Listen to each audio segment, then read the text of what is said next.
Just come here.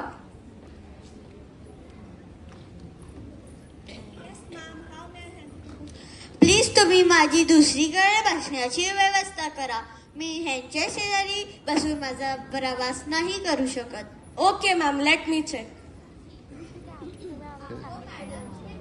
बोलताय हे तरी बघा, उघडा डोळे बघा नीट. एक्सक्यूज मी, बिझनेस क्लासमध्ये एक सीट आहे. सॉरी मॅम, ती सीट तुमच्यासाठी नाही, हे जे सद्गृहस्थ आहेत त्यांच्यासाठी आहे. Sir please come.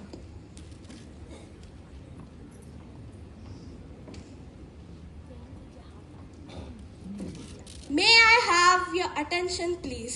आम्हाला सांगण्यात अत्यंत आनंद होत आहे की आज आपल्या या फ्लाईटमध्ये जम्मू काश्मीरमधील ऑपरेशन स्नो लेपर्डमध्ये सहभागी झालेले आणि शौर्य चक्राने सन्मानित मेजर आदित्य आर्य प्रवास करत आहेत, ज्यांनी आपल्या देशाच्या रक्षणासाठी दहशतवाद्यांशी लढताना आपले दोन्ही हात गमावले आहेत. त्यांच्या या बलिदानासाठी आपण त्यांची कृतज्ञता व्यक्त करूया. जय हिंद सर, जय हिंद. मगाशी जो प्रसंग घडला त्यामुळे मला क्षणभर वाईट वाटले होते की इतका ती माझ्या भारत देशातली माणसं ज्यांच्यासाठी लढताना मी माझ्या दोन्ही हातांचे बलिदान केलं. पण आता तुम्ही सर्वांनी जे मला अप्रिसिएशन दिलं आहे त्यामुळे मला वाटतं की नाही, अजून या देशाचे भवितव्य खूप उज्ज्वल आहे, कारण या देशात तुम्हासारखे कृतज्ञ व समजूतदार लोकही राहत आहेत. माझ्या हाताचे बलिदान व्यर्थ गेले नाही. Thank you so much, sir. We are proud of you, sir. We are proud of our country.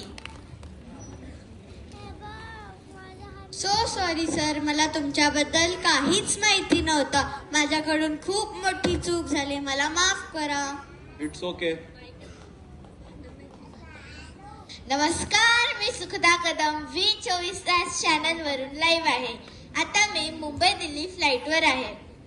आताच तुम्ही हा प्रसंग बघितला की ही तरुणी आपल्या सहप्रवासाशी कशी तिरस्काराने वागली.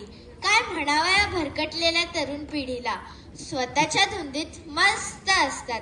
आपला सहप्रवासी देशाचा सैनिक आहे ह्याचे भान तर सोडा, पण माणसाने माणसाशी माणुसकीने वागायला नको का. पण थांबा मंडळी, आताच तुम्ही या प्रसंगामधला ट्विस्ट बघितला की जेव्हा या तरुणीला समजले की या देशाच्या सैनिकाने आपल्या देशासाठी आपले दोन्ही हात गमावले आहेत, तेव्हा तिला पश्चाताप झाला व तिने त्यांची माफी मागितली. याचाच अर्थ की आपल्या तरुणाईमध्ये अजूनही माणुसकी जिवंत आहे. धन्यवाद.